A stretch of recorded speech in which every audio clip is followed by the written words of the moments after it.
आज हम लोग पढ़ेंगे पढ़ाई कैसे करें।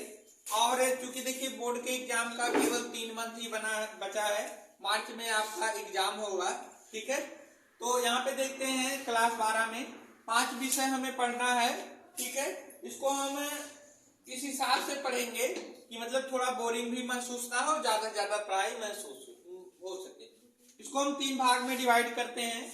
एक है रात्रि का समय, एक है सुबह का समय और एक है दिन का समय। ठीक है, ज्यादा से ज्यादा आपको हर एक टाइम पढ़ना है और पढ़ते समय ध्यान देना है मोबाइल पास में ना हो, लाइट की उचित व्यवस्था हो। यदि आपके पास इन्वर्टर नहीं है तो 450 का बल्ब आता है, उसको लगा के आप व्यवस्थित तरीके से पढ़िए, जो चार्ज भी होता है और लाइट चले जाने पे जलता भी है। ठीक है, रात्रि के समय देखते हैं 5 सब्जेक्ट है हमारे पास। 6 बजे से 6:30 बजे तक हम हिंदी पढ़ेंगे। हिंदी में हिंदी का संस्कृत लिखा गया है, मतलब हिंदी में संस्कृत वाला भी पोर्शन है, उसको पढ़ना है। ठीक है, अर्थ आता है लिखने के लिए, संदर्भ प्रसंग व्याख्या आता है, अनुवाद आता है, हिंदी में रूप लिखने के लिए आता है, उसकी तैयारी अच्छे से कीजिएगा। फिर 6:30 बजे से 7:20 तक हम भौतिक विज्ञान पढ़ेंगे।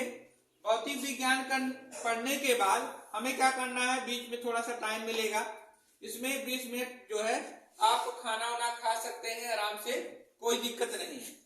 खाना वाना खाने के बाद फिर तुरंत स्टार्ट करना है 7:40 से 8:20 तक हमें क्या करना है, रसायन विज्ञान पढ़ना है।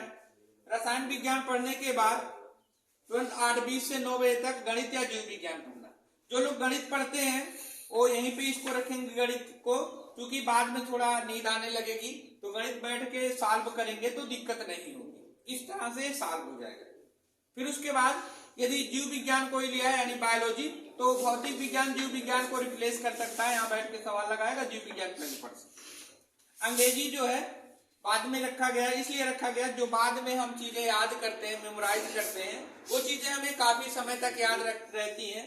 इसलिए इंग्लिश जो है 9 बजे से लेके 9:40 तक पढ़ना है और ये अंग्रेजी यहाँ तैयार करके फिर सुबह में उठ जाना है 3 बजे ही, थोड़ा फ्रेश हो जाएंगे। फिर 3:30 से जो है 4:10 तक हम पुनः इंग्लिश पढ़ेंगे। जो बाद में पढ़े रहेंगे उसको पुनः याद करना है यहाँ पे।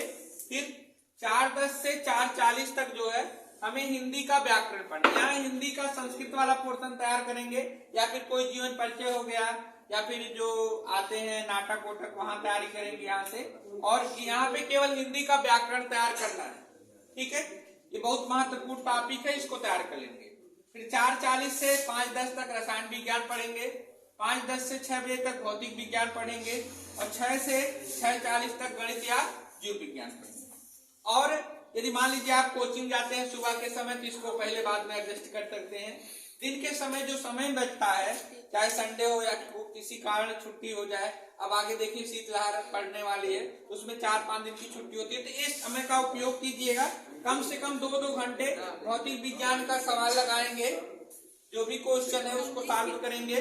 फिर रसायन विज्ञान का सवाल लगाएंगे जो 4-5 लेसन के हैं। जीव विज्ञान और गणित वाले ज्यादा से ज्यादा दिन के समय गणित के क्वेश्चन सॉल्व करेंगे और प्रैक्टिस करेंगे। नई चीजें नहीं पढ़ना है, पुरानी चीजें पढ़ना है।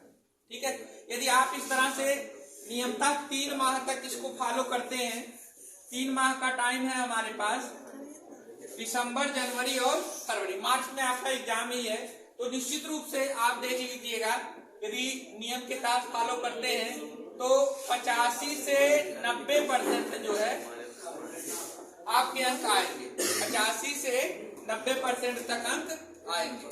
ठीक है, आप टाइम टेबल बना के अच्छे से जहां पढ़ाई करते हैं वहां पे चस्पा कर लेंगे और अच्छे से तैयारी करेंगे तो निश्चित रूप से सफलता मिलेगी।